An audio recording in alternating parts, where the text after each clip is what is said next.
pas le plus fort, les plus crédibles institutions que sont en Roumanie sont l'Église et l'armée. Ainsi, la laïcité politique n'existe pas en Roumanie. L'Église conserve une forte influence dans le fonctionnement de l'État. Il existe une situation particulière dans les pays orthodoxes où la séparation État-Église n'a pas été réalisée et où, notamment dans les pays qui ont connu l'expérience communiste, la Bulgarie ou la Roumanie par exemple, les frustrations religieuses étaient compensées en quelque sorte par un fort renouveau du religieux, j'allais dire. Il existe une réinvention de la religion publique dans l'après-communisme qui fait qu'il y a des grands rituels. Ça commence par la fondation des partis politiques. Au début de la transition politique en Roumanie, par exemple, on ne pouvait pas fonder un parti politique sans faire appel aux prêtres qui bénissaient l'œuvre fondatrice. C'était une sorte de curieux mariage et curieuse réinvention du politique sous le signe du religieux. L'Église orthodoxe bénéficie d'un très grand crédit auprès de la population roumaine. Depuis la fin de la période communiste, elle est à nouveau très présente dans tous les domaines. Actuellement, les Roumains sont un peu condamnés, entre guillemets, à suivre l'Église. Parce qu'il n'y a pas de débat en Roumanie concernant la séparation entre l'Église et l'État.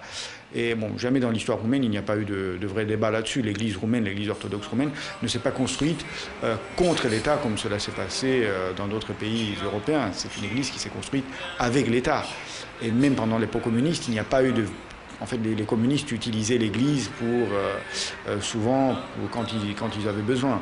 Tant que la religion continue à être enseignée dès le plus jeune âge dans les écoles, les Roumains verront dans l'Église un appui naturel pour leurs besoins.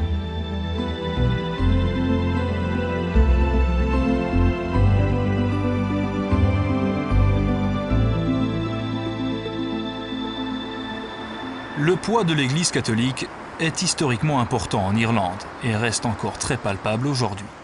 La Constitution de 1937, toujours en vigueur, fait ainsi expressément référence à Dieu et stipule que le blasphème est un délit qui doit être puni.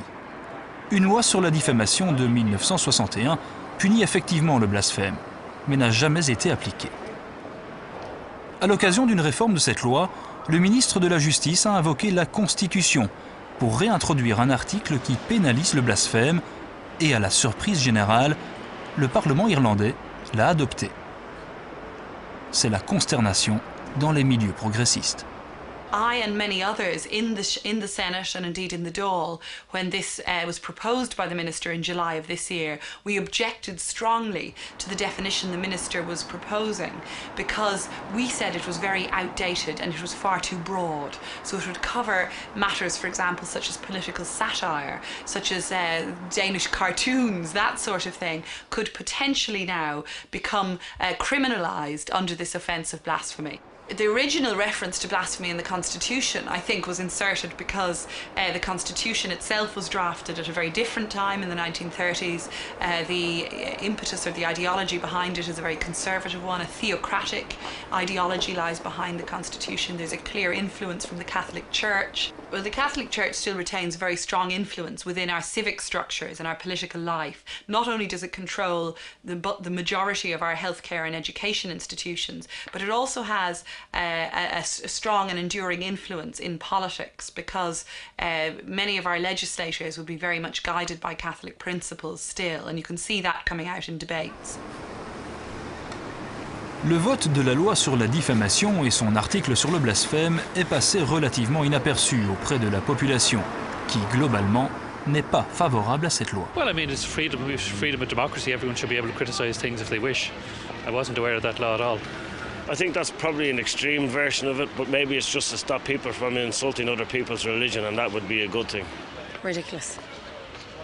Because everybody's entitled to their view. And although it mightn't be politically correct, kind of, that's life, you know. People are going to have views and they're going to be critical. Well, it's just beyond belief that they could come up with a law like that. So you should be able to criticise anybody you want, or whatever you want, at any time. I think that's pretty ridiculous. You should be able to say what you want to say and about your religion or whatever, so I wouldn't agree with that.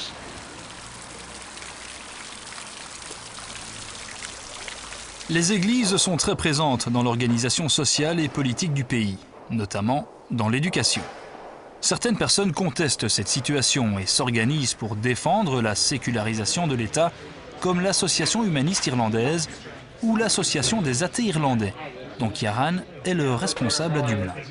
Ce soir, il a une réunion dans un pub de la ville. It's a religious country in the sense that the structures of the country are built around religion. For example, if you have children that you're raising to be skeptical of religion or not raising in a religious way, 92% of schools in Ireland, primary schools, are owned and run by the Catholic Church. And they have enshrined within the law the right to teach their ethos, the right to choose teachers or to fire teachers based on things like homosexuality or whether they've had children outside wedlock. So we are still very much immersed in Catholicism over here.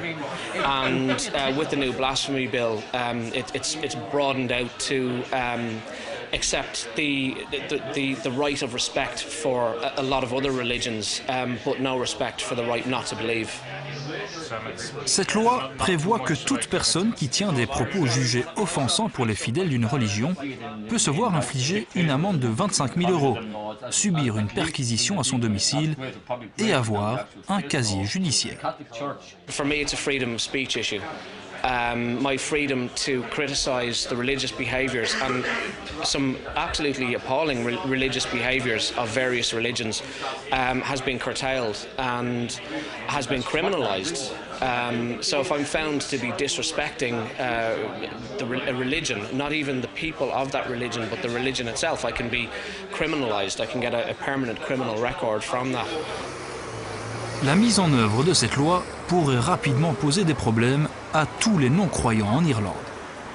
There's an issue with the potential enforcement of the blasphemy law, particularly with minority religions, say Scientology, who are clearly capable of using everything available to them legally to stop people speaking out against their religion or anything their members do. So there's a huge issue that one of our members or our organisation or other organisations like Atheist Ireland could wind up being charged under this bill to the tune of €25,000 because minority religions would find it very easy to prove that their membership were offended.